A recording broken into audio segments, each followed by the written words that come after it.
estimado público que nos sigue a través de las redes sociales, a esta su página, Diálogos de Derecho EC, la primera radio jurídica online del Ecuador. Como ustedes conocen, toda esta semana estamos realizando un evento en la cual estamos dando diferentes puntos de vista, diferentes puntos temáticos acerca del derecho y sus diferentes ramas.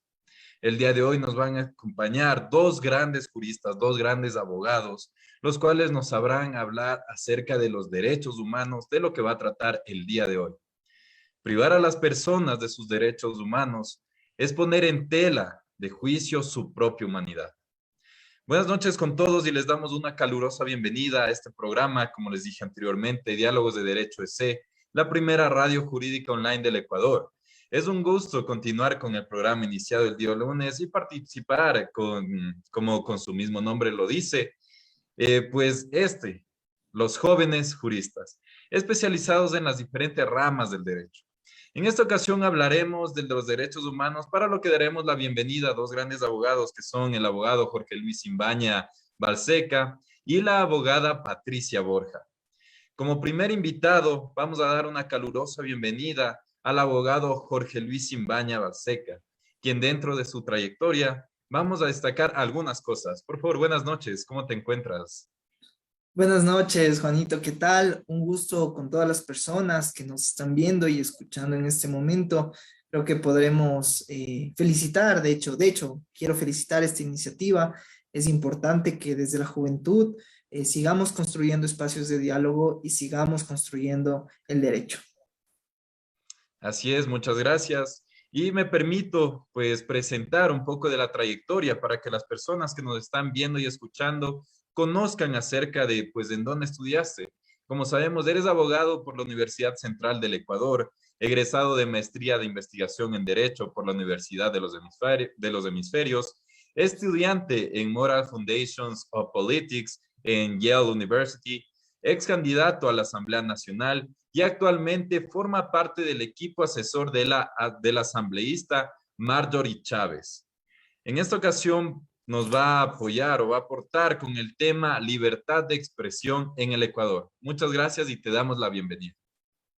Muchísimas gracias. Bueno, más que nada, me he permitido el día de hoy hablar de este derecho a la libertad de expresión porque me parece que en los próximos meses, y de hecho estoy seguro que en los próximos meses tendremos un importante debate respecto a este derecho tan fundamental, que es de hecho uno de los ejes centrales. Incluso la Corte Interamericana de Derechos Humanos la llama la piedra angular de las democracias en una de sus sentencias. Entonces, básicamente, lo que yo he hecho es un poco recoger unos parámetros y estándares básicos que necesitamos conocer para poder entrar en esta discusión respecto a la libertad de expresión. Hemos tenido en el Ecuador durante unas 2 o 3 semanas atrás casos en los que la libertad de expresión con respecto a la censura, con respecto a las sanciones que deben o no deben haber,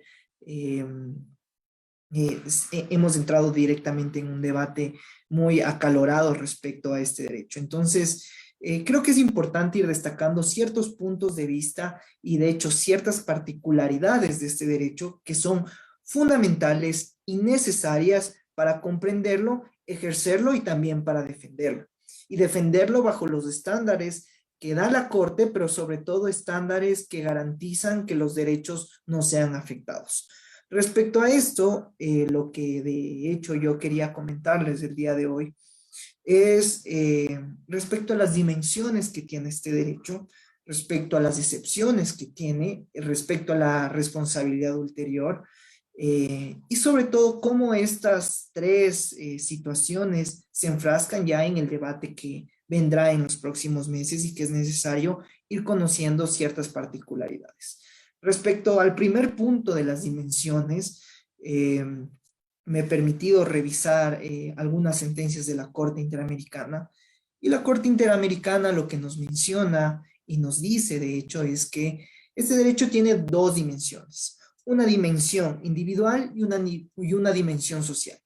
La dimensión individual, primeramente, se refiere a que este derecho no puede ser menoscabado al momento de manifestar su pensamiento. Es decir, únicamente que yo manifieste lo que quiero decir no implica per se que se esté protegiendo el derecho y que tenga yo estas garantías, sino que tiene algunas particularidades para que pueda ser protegido. Y que de esta dimensión individual tiene que tener una dimensión social. Esta dimensión social viene en un ámbito más colectivo en el que recibir información y poder difundir la información a la mayor número de personas por el medio que nosotros requiramos o por el medio que nosotros tengamos a disposición, es una de las maneras más adecuadas de proteger este derecho. Entonces, esta dimensión individual y esta dimensión social lo que hacen es conjugarse para que se pueda dar un pleno ejercicio de este derecho. Eso como un punto bastante laxo, me atrevería a decir, y me faltaría comentarles que respecto a la dimensión individual, el reconocimiento de este derecho directamente se ve implicado con hablar, escribir, decir lo que uno piensa. Y esto evidentemente, como ya lo mencioné, no implica que solo con esto ya estemos completamente asegurando este derecho, sino que la libertad de expresión, la difusión del pensamiento y la información que forman parte de estas dos dimensiones, tanto del individual como la social, terminan siendo inseparables.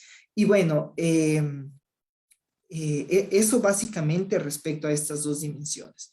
Respecto a la responsabilidad ulterior, me gustaría comentarles también que esta responsabilidad ulterior la Corte ha revisado en algunos fallos esta particularidad, porque muchas veces esta responsabilidad ulterior se ha visto afectada por mecanismos de censura.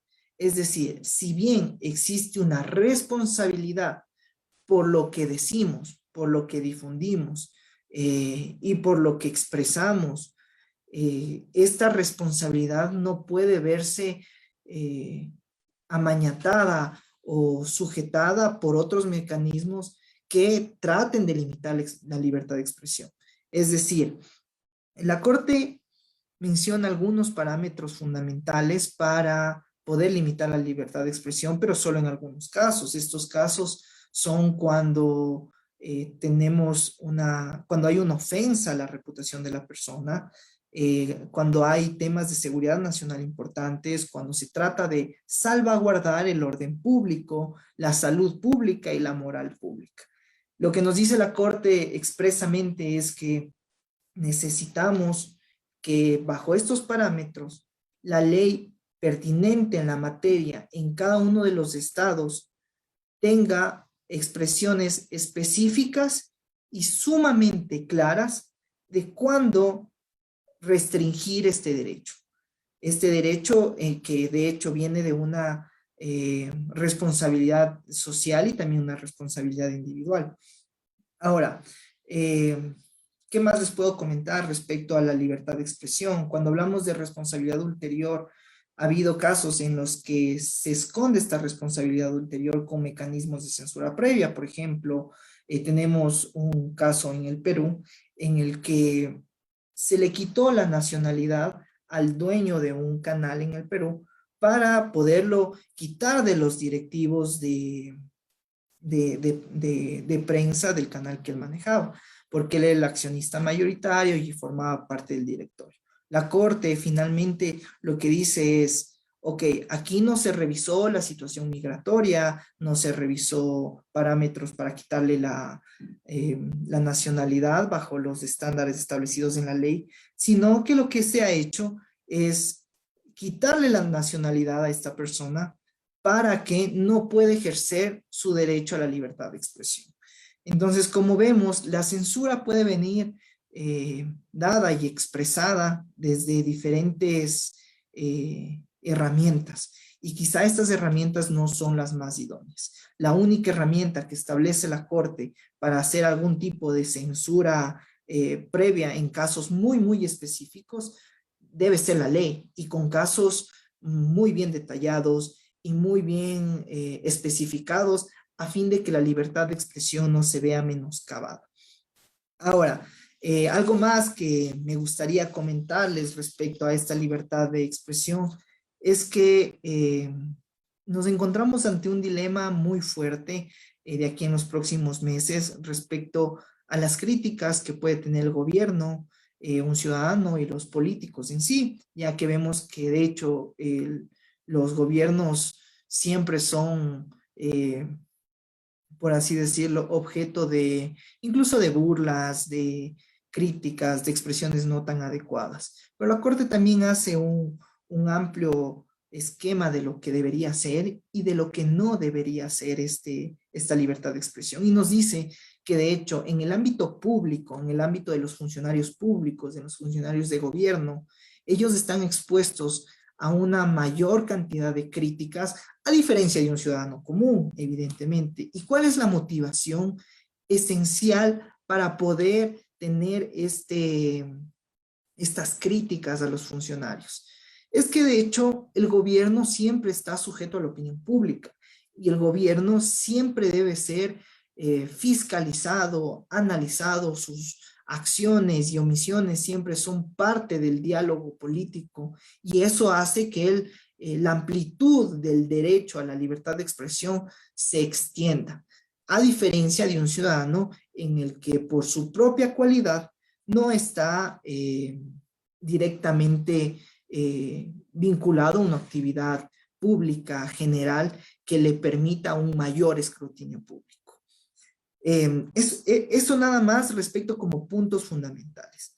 Ahora un tema interesante que me gustaría tratarlo con este breve resumen, este esquema que lo he tratado de hacer, es que, por ejemplo, y algo que me gustaría dejar muy en claro y que quizás se va a venir en un debate futuro, es que muchos de los sectores piden que se sancione a los periodistas, se sancione a las opiniones públicas, se sancione a ciertos medios por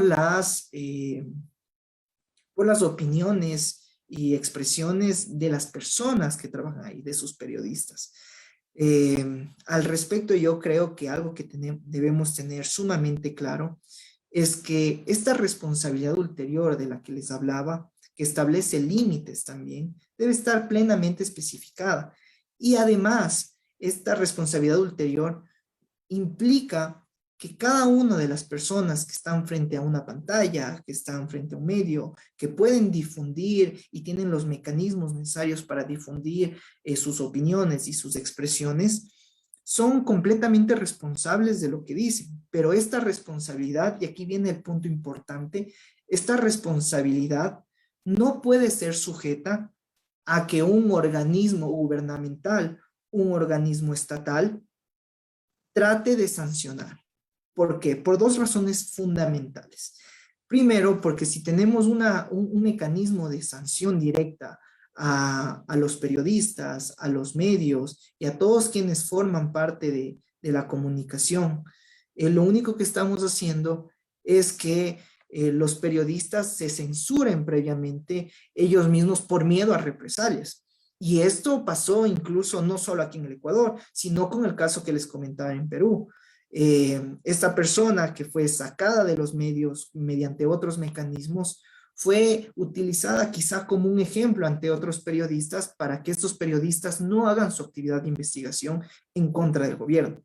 Entonces, aquí es importante destacar que el derecho a libertad de expresión se convierte por el simple hecho de poder disentir de las opiniones del gobierno de turno o de las diferentes opiniones que puedan existir, se convierte en principio y elemento fundamental de la democracia, en el sentido de que las democracias se construyen del diálogo diverso, de las opiniones diversas, y que de hecho forman lo que hoy tenemos como Estado republicano.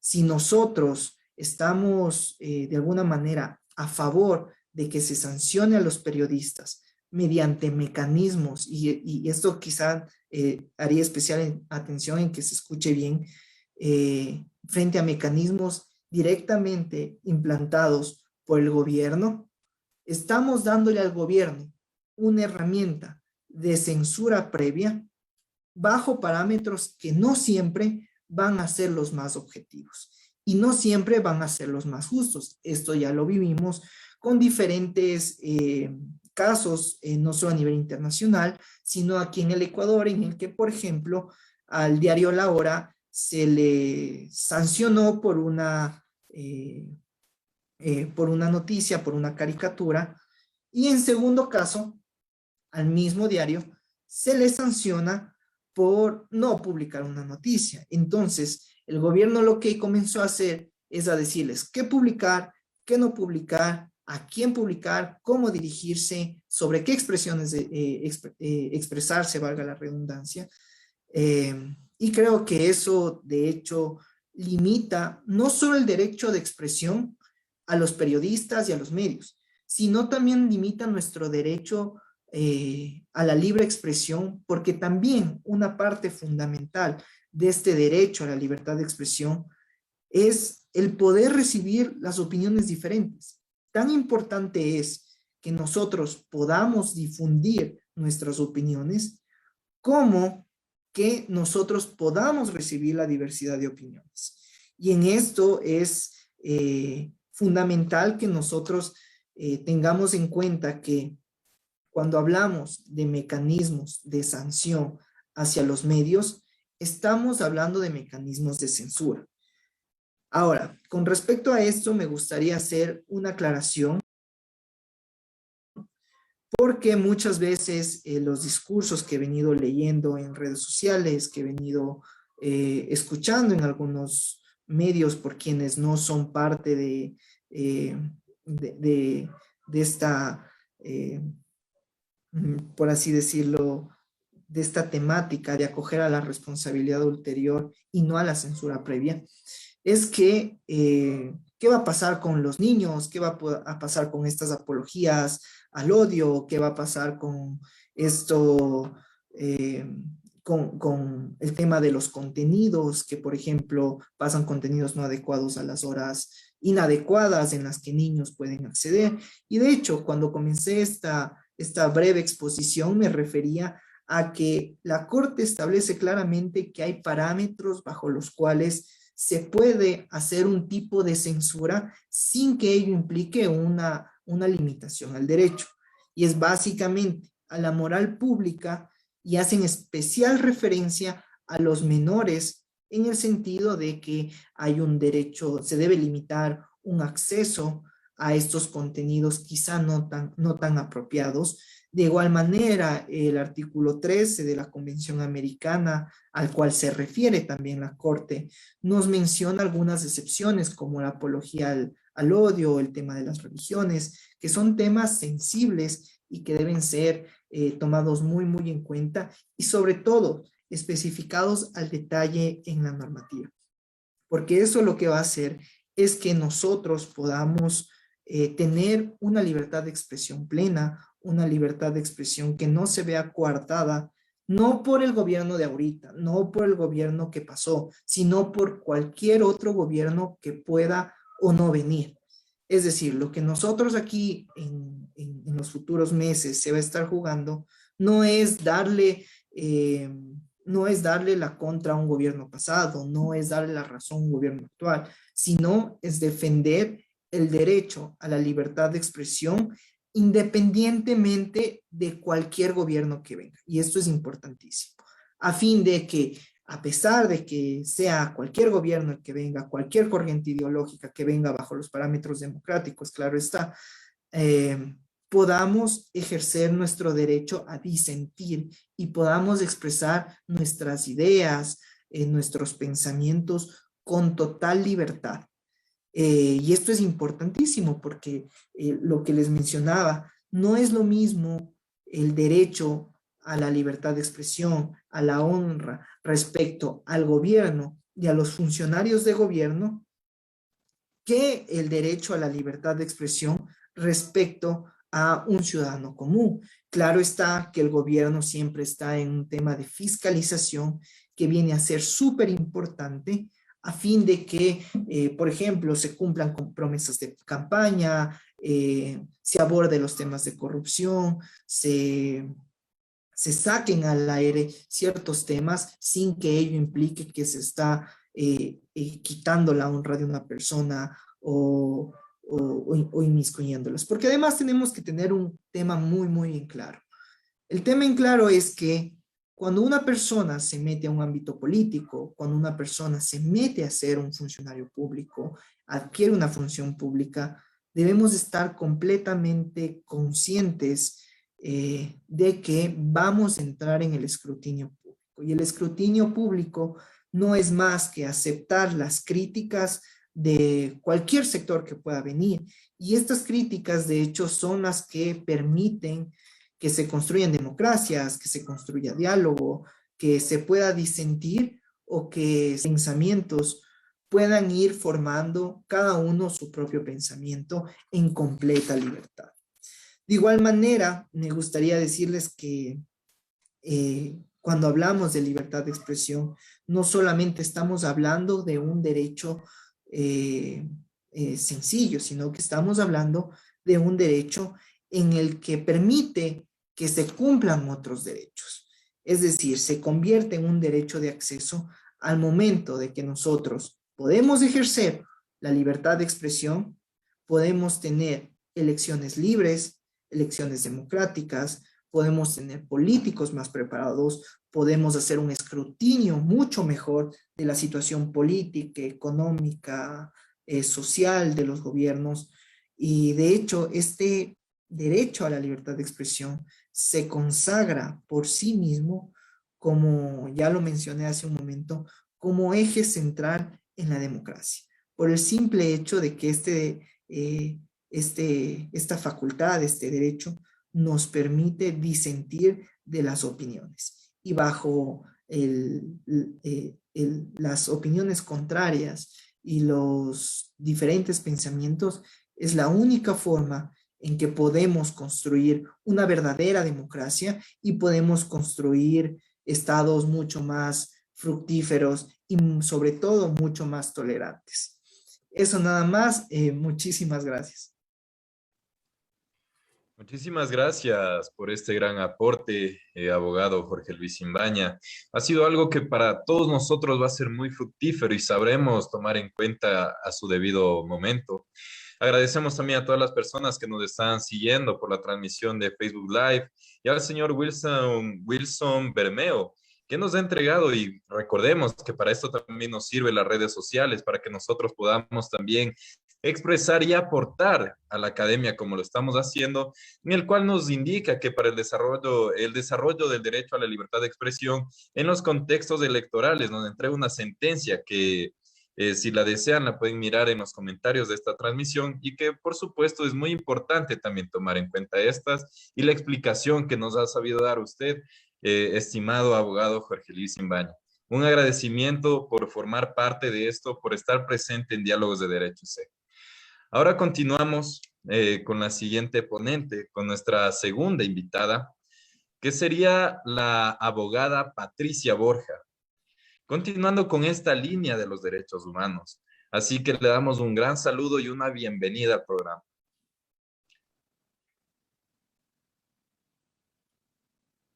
Bueno, hasta que se conecte, vamos a hacer una mención a nuestros auspiciantes, que son el Club IPEC. Nos encontramos con Lex Academy, con Colloquium EC y el gran libro jurídico Y Olor a Café. Muy buenas noches, estimada abogada Patricia Borja. ¿Cómo se encuentra? Muy buenas noches, muy bien y con total agrado y predisposición para compartir en este espacio algunos aspectos sobre la temática que voy a abordar el día de hoy. Muchas gracias. Si me permito dar una pequeña presentación acerca de su trayectoria, nos vamos a encontrar que es una abogada por la Pontificia Universidad Católica del Ecuador, abogada en Borja Abogados en las áreas del derecho laboral, de seguridad social y derecho societario, autora de la obra La descapitalización del Fondo de Pensiones del IES versus el derecho de los afiliados, publicado por la Corporación de Estudios y Publicaciones, y de otros artículos referentes a la seguridad social. Además, es miembro de la Mesa de Estudios de Seguridad Social. En esta ocasión, la abogada Patricia Borja va a tratar el tema de la seguridad social como derecho humano. Le damos una gran bienvenida y este es su espacio. Muchísimas gracias. Voy a compartir una presentación que he elaborado. ¿Me puede confirmar si es que se puede visualizar claramente, por favor? Sí, ya lo estamos visualizando. Perfecto, muchísimas gracias. Bueno, quiero comenzar extendiendo un saludo a toda la audiencia y a la vez extendiendo mi agradecimiento a Diálogos de Derecho EC por la gentil invitación y por la oportunidad de poder compartir algunos aspectos sobre el derecho a la seguridad social, que es la temática que voy a abordar el día de hoy. Y a la vez extiendo mi felicitación por organizar y generar este tipo de espacios que sin duda contribuyen al debate de los distintos temas de interés nacional. Sin más, tal y como les mencioné, el día de hoy voy a abordar algunos aspectos sobre el derecho a la seguridad social, el derecho humano a la seguridad social. Y para esto es muy importante tomar en consideración, en primer lugar, lo que debe ser entendido por la seguridad social. Y pues la seguridad social es un derecho humano de carácter económico, social y cultural. De esta manera se encuentra reconocido por varios instrumentos de derechos humanos, tales como la Declaración Universal de Derechos Humanos, así como por el Pacto Internacional de Derechos Económicos, Sociales y Culturales. Este derecho tiene la finalidad de garantizar la dignidad humana a las personas frente a distintos riesgos o contingencias a los que nos encontramos expuestos todos los seres humanos a lo largo de nuestra vida. Y que como consecuencia de ellos se impide o se dificulta el ejercicio de otros derechos. Y para esto pensemos, por ejemplo, en el caso de una persona que ha perdido su trabajo y que por tanto pasa a una situación de desempleo. ¿Y qué es lo que debe hacer inmediatamente el sistema de seguridad social? El sistema de seguridad social se activa inmediatamente siempre que la persona cumpla los requisitos previstos en la normativa a través de una prestación en dinero, en este caso, que le será entregada por un tiempo determinado para menguar los efectos que esta contingencia está produciendo en el ejercicio de otros derechos, porque de forma temporal no contará con esa fuente de ingresos producto de su trabajo, porque ha pasado a una situación de desempleo. Además, entre las características principales del derecho a la seguridad social, se tiene que amparar otros derechos, como el derecho a la vida digna, el derecho a la salud, por citar dos ejemplos.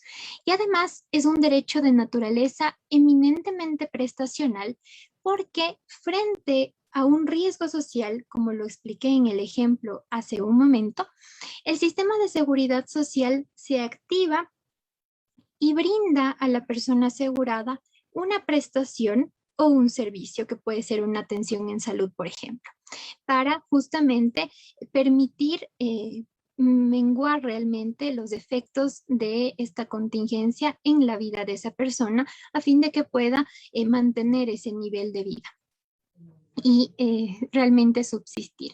Además, este derecho incluye una protección contra la falta de ingresos procedentes del trabajo debido a contingencias, como lo mencioné hace un momento, pero además también brinda una protección frente a gastos excesivos de atención en salud. Pero no solo eso, también brinda una protección frente al apoyo familiar insuficiente, en particular para los hijos y los familiares a cargo. Pensemos, por ejemplo, en lo que ocurre en nuestro sistema de seguridad social en caso del fallecimiento de un asegurado, jubilado o afiliado activo, si tiene un cónyuge, una cónyuge sobreviviente o hijos menores de edad o discapacitados, pues el sistema de seguridad social le entregará a ambos una prestación en dinero. una pensión de viudedad u orfandad para que puedan mantener su nivel de vida y garantizar sus derechos. Y además es un derecho que desempeña un papel fundamental porque tiene la finalidad de reducir y mitigar la pobreza y además reduce y previene esta exclusión social y más bien promueve la inclusión de todos los sectores de la sociedad. Y como todos los derechos, el derecho a la seguridad social también cuenta con varios elementos. La observación general número 19 del Comité de Derechos Económicos, Sociales y Culturales de las Naciones Unidas señala que aun cuando, de acuerdo con el sistema de seguridad social estructurado en cada estado, estos requisitos pueden variar, pueden ser varios incluso, hay 5 elementos que son coincidentes en todos los sistemas de seguridad social. Y un primer elemento se relaciona justamente con la disponibilidad sistema de seguridad social. ¿Y qué implica? Esto implica que el sistema de seguridad social debe estar o ser estructurado y debe estar establecido en la legislación nacional de cada estado. Pero no solo eso, también se debe establecer en la normativa la administración y supervisión eficaces con la finalidad de garantizar el buen gobierno de las instituciones que formen parte del sistema de seguridad social de cada estado y también, como fin último y primordial realmente, garantizar el ejercicio del derecho a la seguridad social, ejercicio y goce del derecho a la seguridad social por parte de la población asegurada. Y además, en la legislación se debe establecer sobre la base de insumos técnicos que los planes de seguridad social sean sostenibles. ¿Y qué implica que los planes sean sostenibles? Esto implica que todas las generaciones, tanto las actuales como las futuras, deben, siempre que reúnan los requisitos y claro, haya ocurrido una determinada contingencia, puedan acceder a las prestaciones concedidas por el sistema de seguridad social. Ahora bien, un segundo elemento se refiere a los riesgos e imprevistos y esta observación señala que en general los estados deben brindar una protección en 9 ámbitos concretos: la atención en salud, la enfermedad, la vejez, el desempleo, accidentes laborales, prestaciones familiares, maternidad, discapacidad, sobrevivientes y huérfanos, que es lo que les mencionaba hace un momento respecto de lo que ocurre en nuestro país con el Instituto Ecuatoriano de Seguridad Social, que se entrega estas pensiones por Montepío, como son conocidas, por viudedad y orfandad. Y además, un tercer elemento se refiere a que debe existir un nivel suficiente para el ejercicio del derecho a la seguridad social. ¿Y esto qué implica o con qué se relaciona? Esto realmente se decanta porque los métodos aplicados para la determinación de las prestaciones que van o de los planes que van a ser concedidos por la institución encargada o por el sistema de seguridad social deben asegurar que exista una relación adecuada, una relación razonable y proporcionada entre el nivel de ingresos, la tasa de cotización, el número de imposiciones y la prestación y la cuantía, por supuesto, que va a recibir el asegurado en caso de que haya ocurrido obviamente una determinada contingencia. Por eso es que los criterios de suficiencia en materia de seguridad social deben ser revisados de forma periódica y para eso los sistemas y las instituciones de seguridad social deben contar con insumos técnicos que permitan evaluar la solidez, la solvencia y la sostenibilidad de cada uno de los seguros o de los planes de seguridad social previstos en la normativa. Como les dije, para precautelar que todas las generaciones en cualquier momento puedan acceder a las distintas prestaciones concedidas por el sistema. Un cuarto elemento se refiere a la accesibilidad y este elemento se relaciona o está conformado por 5 aspectos fundamentales. El primero de ellos es la cobertura, y esto implica que todas las personas deben formar parte del sistema de seguridad social. No debe haber una discriminación de ningún sentido.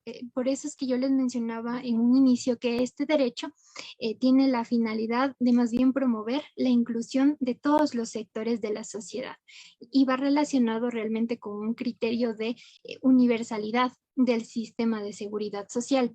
En cuanto a las condiciones, como les mencioné hace un momento, debe haber una relación razonable, proporcionada y transparente en la que se consideren todos los elementos objetivos para la determinación de las distintas prestaciones.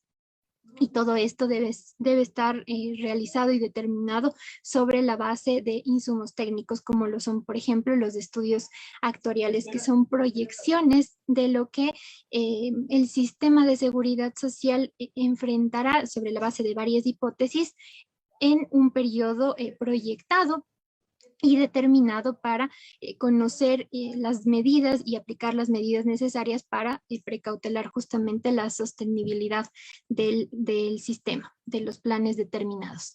Otro elemento se refiere a la participación y la asequibilidad. En primer lugar, la asequibilidad implica que debe haber una determinación adecuada en este caso, el nivel de aportación. Debe haber esta relación correcta, de modo que no le impida el monto que va a ser objeto de la cotización, no le impida el ejercicio de otros derechos. ¿A qué me refiero en este caso concreto? Que debe ser adecuadamente determinado la cuantía de la cotización, de manera que no se reduzca de una manera tan significativa el salario o remuneración que va a percibir el trabajador. Todo debe ser determinado de forma razonable, transparente y proporcionada, para evitar que se impida o se dificulte el ejercicio de otros derechos. Pero claro, siempre considerando que debe haber un nivel suficiente entre todos estos factores. La participación es un elemento muy fundamental en materia de seguridad social, porque todos los actores involucrados en este ámbito deben tener esa posibilidad y tienen el derecho de intervenir en la toma de decisiones, en la administración del sistema de seguridad social, y para eso tienen el derecho de contar con la información necesaria, recabar, acceder a toda la información para poder tomar las decisiones, discutir sobre todos los temas referentes a la seguridad social. Y el acceso físico se relaciona con que realmente las instalaciones de las entidades y todo debe ser realmente de un fácil acceso y fácil comprensión para los asegurados, para que puedan tener claridad de las prestaciones que son concedidas por el sistema y de los requisitos necesarios que deben cumplir, y también la información correspondiente para que puedan ejercer su derecho. Un último elemento es la relación con otros derechos, que es algo fundamental, como les he mencionado hace un momento. Este derecho a la seguridad social brinda o refuerza otros derechos conocidos o reconocidos, mejor dicho, por el Pacto Internacional de Derechos Económicos, Sociales y Culturales. Y también es muy importante en la relación con otros derechos conocer el rol del Estado en la garantía del derecho a la seguridad social. Y en esta línea es muy importante tomar en cuenta cuál es el rol del Estado en la garantía, en la tutela del derecho a la seguridad social. Y pues el rol del Estado se relaciona con 3 ámbitos concretos. Un ámbito normativo para la estructuración del sistema de seguridad social en la legislación nacional, para el establecimiento de los planes de pensiones sostenibles, para la administración y supervisión adecuados para garantizar el buen gobierno de las instituciones y el derecho a la seguridad social. Un control, el rol de control es fundamental, ya les he mencionado, para garantizar el buen gobierno de las entidades que forman parte del sistema de seguridad social. Y aquí menciono un ejemplo de lo que ocurre en el Ecuador. En el caso concreto del Instituto Ecuatoriano de Seguridad Social, el IES tiene 2 entes de control, principalmente. La Superintendencia de Bancos por una parte, y por otra parte la Contraloría General del Estado, que tienen precisamente esta misión de precautelar que sea administrado y dirigido de la manera más adecuada. Y finalmente, un rol contributivo, porque el Estado también participa a través justamente de contribuciones en virtud del principio de subsidiariedad en el financiamiento de la seguridad social. ¿Y qué implica el principio de subsidiariedad? Esto se relaciona con el deber del Estado de fortalecer las actividades de aseguramiento y complementar aquellas prestaciones que no alcanzan a ser cubiertas únicamente con el aporte de los asegurados. Por eso es que esta observación general número 19 también señala que hay varias medidas para la tutela del derecho a la seguridad social.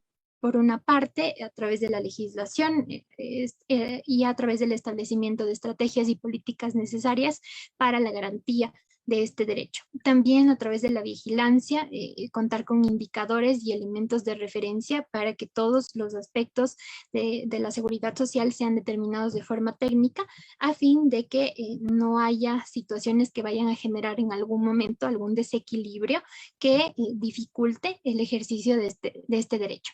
Y además debe haber los recursos necesarios adecuadamente determinados y también contar con mecanismos de rendición de cuentas como parte de la naturaleza o de los principios y criterios de manejo de la seguridad social relacionados con la transparencia y también la participación que les mencionaba hace un momento.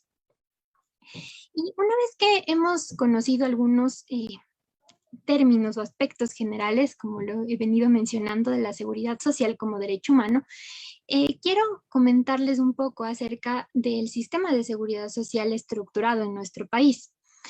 Y para esto es importante considerar que la Constitución de la República del Ecuador ha estructurado un sistema de seguridad social que es universal y público y que no podrá ser privatizado. Este sistema se encuentra conformado por instituciones públicas, por políticas, por normas, por servicios, recursos, prestaciones de la seguridad social. Y es fundamental y relevante considerar además que este sistema de seguridad social se encuentra guiado por varios principios y varios criterios de manejo, como los que pueden observar en esta gráfica, tales como la solidaridad, la eficiencia, la equidad, la participación, la universalidad, la obligatoriedad y la subsidiariedad. Y en cuanto a los criterios de manejo, que en alguna medida todos estos aspectos les he ido mencionando a lo largo de mi intervención, pues son la transparencia, la sostenibilidad, la eficiencia y la celeridad. Y además, en cuanto a las fuentes de financiamiento del sistema de seguridad social, pues se tiene a los aportes de los asegurados y empleadores en caso de trabajadores bajo relación de dependencia, los aportes de los asegurados sin relación de dependencia, y también, claro, los aportes de los asegurados voluntarios, que es un régimen especial previsto en la normativa de seguridad social, que ampara a los ecuatorianos en el Ecuador y en el exterior, y también por los aportes y contribuciones del Estado. Y en el caso de estas contribuciones siempre suelo hacer mucho hincapié en este rol subsidiario del Estado, en este principio de subsidiariedad para fortalecer las actividades de aseguramiento. Y justamente este sistema de seguridad social, como les había mencionado, está conformado por varias instituciones públicas y una de ellas es el Instituto Ecuatoriano de Seguridad Social.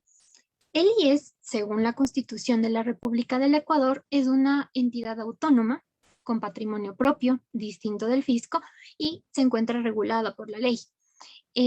Además de que es la responsable de la prestación de las contingencias del seguro universal obligatorio a sus afiliados. Y de acuerdo con la Ley de Seguridad Social, esta autonomía del Instituto Ecuatoriano de Seguridad Social radica en varios ámbitos, en lo normativo, en lo técnico, en lo administrativo, en lo financiero y en lo presupuestario. Son 5 ámbitos en términos generales. Y además, entre los riesgos o contingencias que se encuentran cubiertas por el Instituto Ecuatoriano de Seguridad Social, es importante mencionar que todas estas contingencias han sido agrupados en seguros especializados, de conformidad con la naturaleza de la contingencia y, claro, también con la naturaleza de la prestación.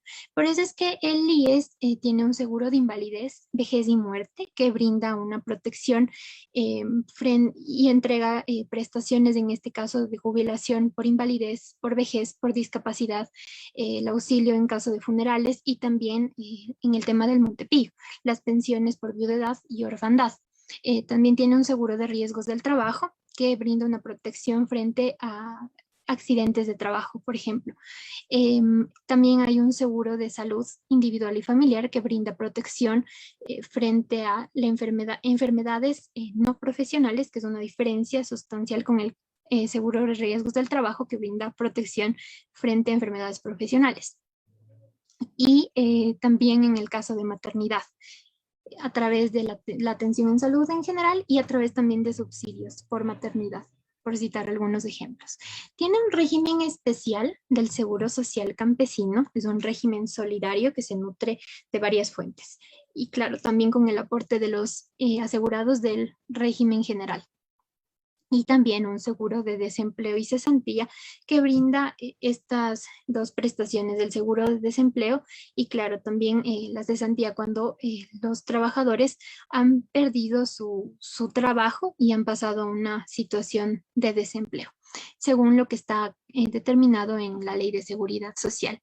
Y en cuanto a su estructura, en términos generales, el Instituto Ecuatoriano de Seguridad Social se encuentra regulado, o mejor dicho, conformado primero por un máximo órgano de gobierno, que es el Consejo Directivo del Instituto Ecuatoriano de Seguridad Social, que tiene una estructura tripartita, está conformado por un representante del Ejecutivo, un representante de los empleadores y un representante de los asegurados, en una suerte de modelo que se ajusta a lo que está previsto por la Organización Internacional del Trabajo en el convenio 102 del OIT, que es la norma mínima en materia de seguridad social y que ha previsto esta estructura tripartita en el manejo y administración de la seguridad social para que todos los actores involucrados en la seguridad social puedan participar en la toma de decisiones.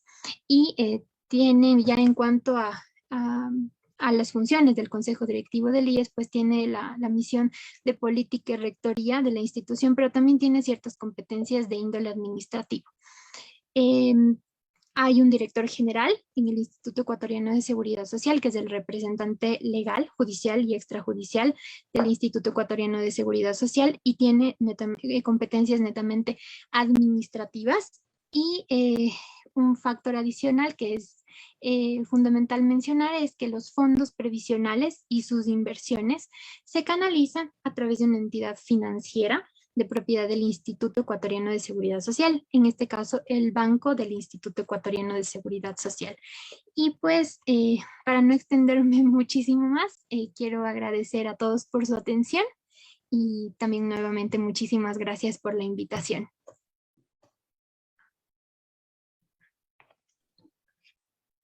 Muchísimas gracias. Damos un gran agradecimiento a la abogada Patricia Borja por ese aporte tan valioso que nos ha hecho llegar acerca de esto, de la seguridad social ecuatoriana.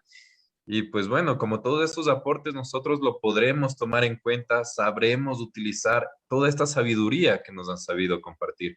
Agradecemos una vez su presencia y y esperamos que nuevamente nos pueda acompañar en nuevos eventos en Diálogos de Derecho EC.